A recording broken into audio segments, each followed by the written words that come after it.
भगवान हमसे हमारा मन मांग रहे हैं और हमारा मन उधर जाने का मतलब हुआ कि हमारे विचारों में सकारात्मकता आनी चाहिए और हम जैसे सोचते हैं उस सोचने के ढंग को बदलेंगे।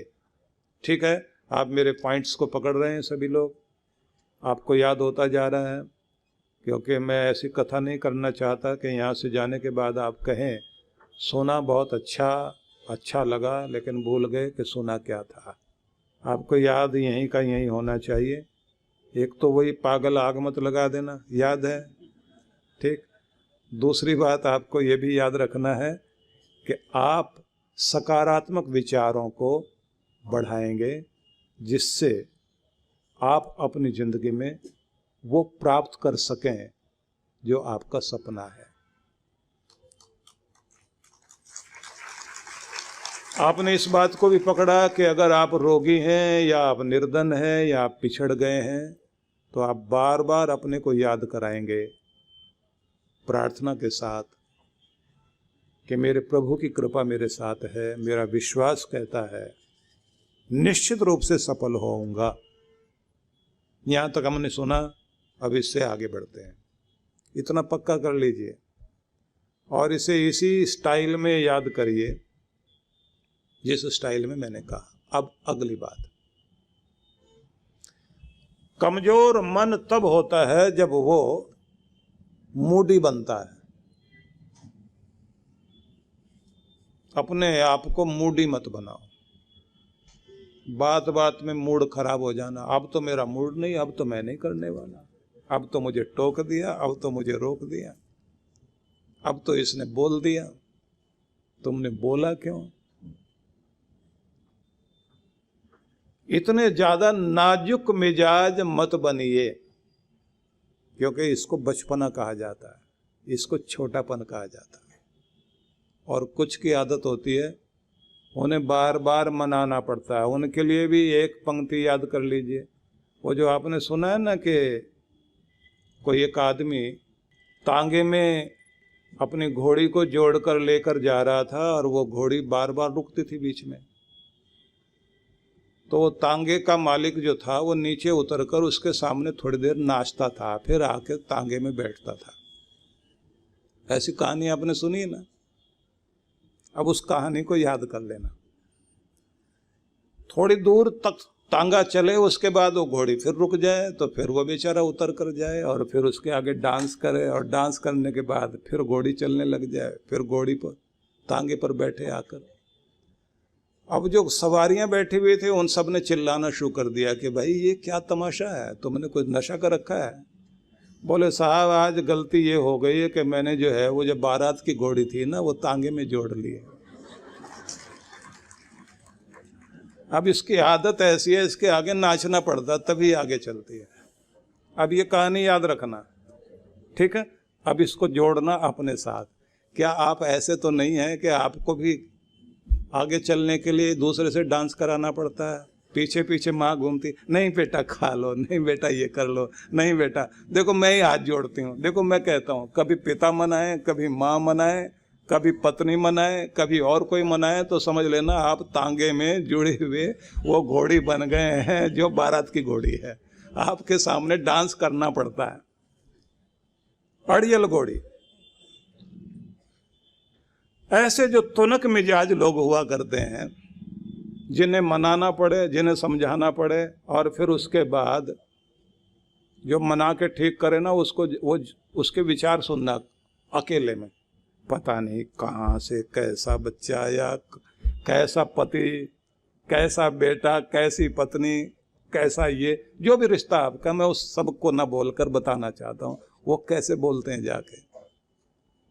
कोई पत्नी जब बोलती है ना, क्या पाला इनकी माँ ने इसको, क्या सिखाया, कैसी आदत है। 2-2 मिनट के बाद इसके आगे हाथ जोड़ने पड़ते हैं, डांस करना पड़ता है। अच्छा मैंने सॉरी बोल दिया, अब खा लो खाना। क्या समझ में आया कि जिन लोगों का मन बहुत कमजोर होता है वो तुनक मिजाज होते हैं, वो समस्याओं का सामना नहीं कर पाते, उनका संकल्प मजबूत नहीं होता। और जिंदगी में सफल वही होते हैं जो संकल्प के धनी होते हैं।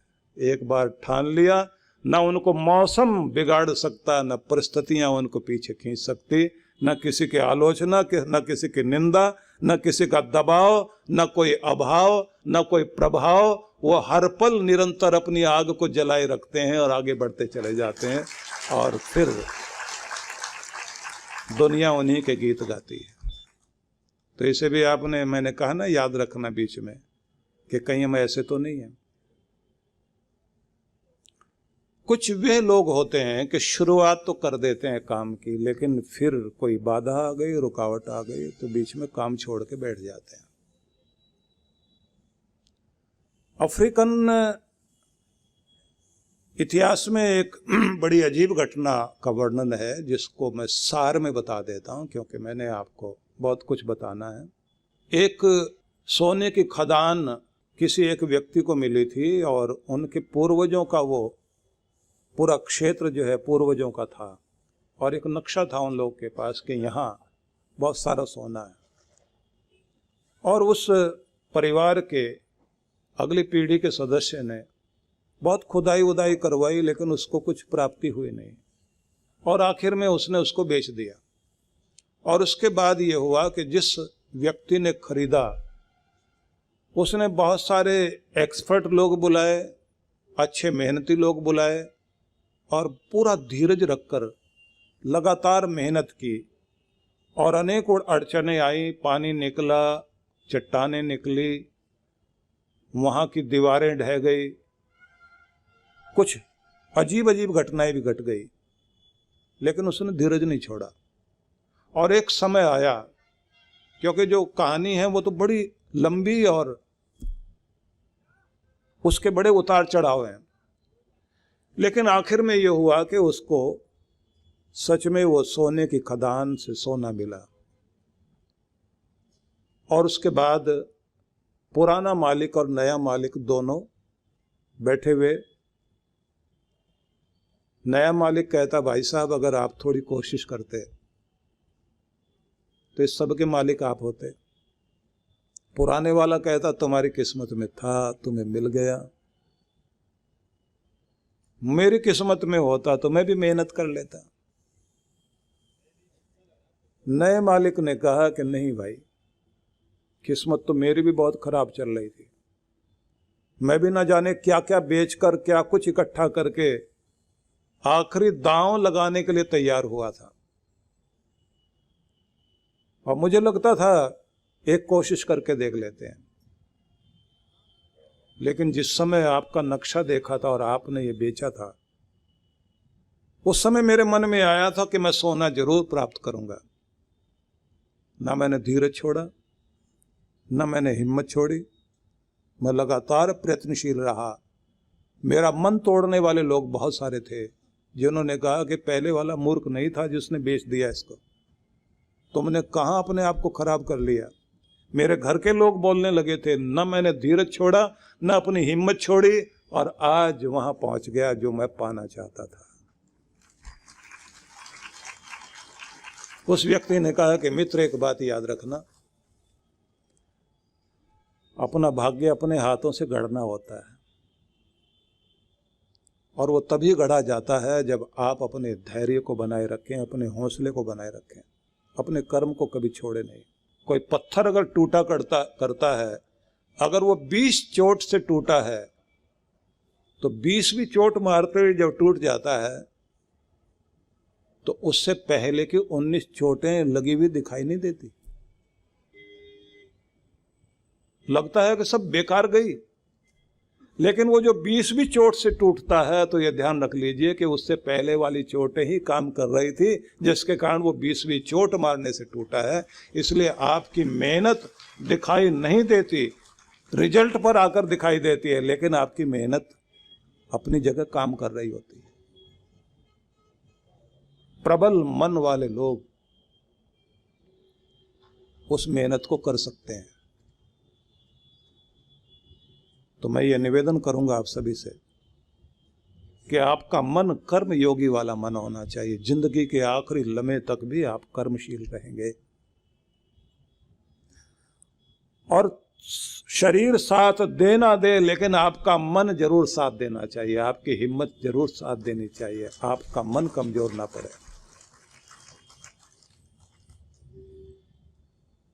एक और स्थिति होती है कि आप जीत भी रहे हो और आशंकाओं को याद करके रोने लग जाएं, परेशान होने लग जाएं, ऐसा ना हो जाए, वैसा ना हो जाए, बुरा ना हो जाए, क्योंकि ऐसे लोग मिलते रहते हैं आपको। अभी तो तुम बहुत खुश हो रहे हो, अगर ये उल्टा पड़ गया तो, काम बिगड़ गया तो, पीछे चले गए तो इसमें भी एक पंक्ति याद रख लेना, जैसे अभी तक बताई ना, क्योंकि आपको याद कराने के लिए मुझे बीच में जो है ना, जैसे रोटी के साथ चटनी लगानी पड़ती है ना, तो थोड़ी चटनी बीच में लगाता हूँ, आप चटनी से ज़्यादा याद रखेंगे। एक बहुत ही मोटा ताज़ा तगड़ा आदमी और एक बहुत पतला दुबला लेकिन फुर्तीला आदमी, दोनों की लड़ाइयाँ हो गई, लड़ पड़े दोनों, उठापटक शुरू हुई। बहुत पतले से आदमी ने उस मोटे को नीचे गिरा लिया और नीचे गिराकर मारता जाए और रोता जाए। लोगों ने कहा, भैया तुम जीत रहे हो, इसको मार भी रहे हो, इसको नीचे गिरा भी रखा है और फिर रोते भी जा रहे हो। बोले, मोटा जब ऊपर आएगा तो मारेगा बहुत।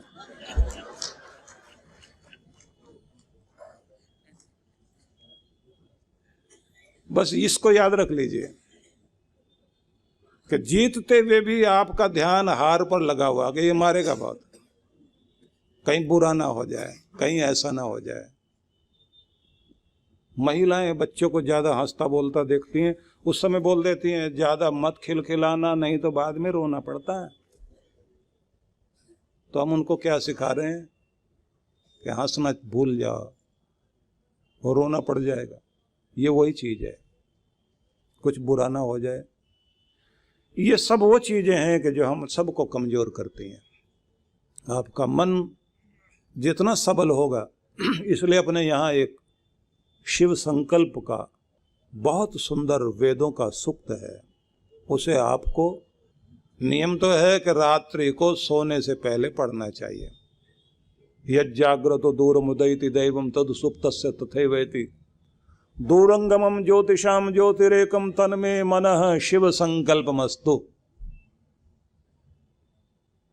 ये सब पाठ करना चाहिए। एनेदम भूतम भुवनम भविष्यत परिगृहीतम एन अमृतम, ये सब मंत्र वैदिक मंत्र हैं। इनका पढ़ने का मतलब होता है कि आप अपने मन की स्तुति करते हुए अपने व्यक्तित्व की सराहना कर रहे हैं। यज्जाग्रतो दूरमुदयति दैवम तद सुप्तस्य तथैवेति, जागते हुए जो मन दूर दूर तक मुझे ले जाता और अद्भुत कार्य कराता है, तद सुप्तस्य, सोते हुए भी अद्भुत है। ज्योतिषाम ज्योतिरेकम तन्मे मन शिव संकल्पमस्तु, ये ज्योतियों का भी ज्योति, ज्ञान का भी ज्ञान है मेरा मन।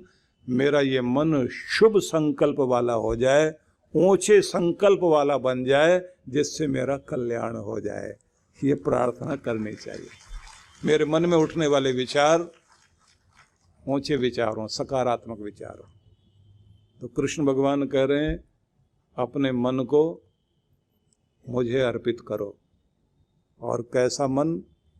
जो मन सुमन बन जाए। और ध्यान में गया हुआ मन अमन कहलाता है।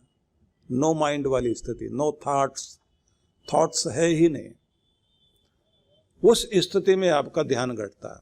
तो सार ये हुआ कि अपने मन को भगवान को अर्पित करें। और मन कैसा होना चाहिए, उस सब को आपने सुना। सकारात्मक, सकारात्मक मन को बनाए रखने के लिए, शक्तिशाली बनाए रखने के लिए विचारों को भी सकारात्मक बनाइए। और तुनक मिजाज नहीं बनना, बहुत ज़्यादा सेंसिटिव मत बनिए, बहुत नाजुक मत बनिए। अपने आप को हर दिन विचारों के द्वारा शक्ति देना शुरू करें। आपके मन की प्रबलता के कारण आप जीवन में ऊंचे उठते हैं। और अगर आपको कोई ये समझा दे कि अब तुम्हारा भाग्य कोई बहुत अच्छा नहीं, हो सकता है 7.5 साल तक कुछ गड़बड़ ही रहे, तो आपको तो लगेगा कि अब तो कोई उम्मीद तो है नहीं। ज्योतिष शास्त्र का सही उपयोग करने वाले जो विद्वान लोग होते हैं वो आपको शक्तिशाली बनाते हैं,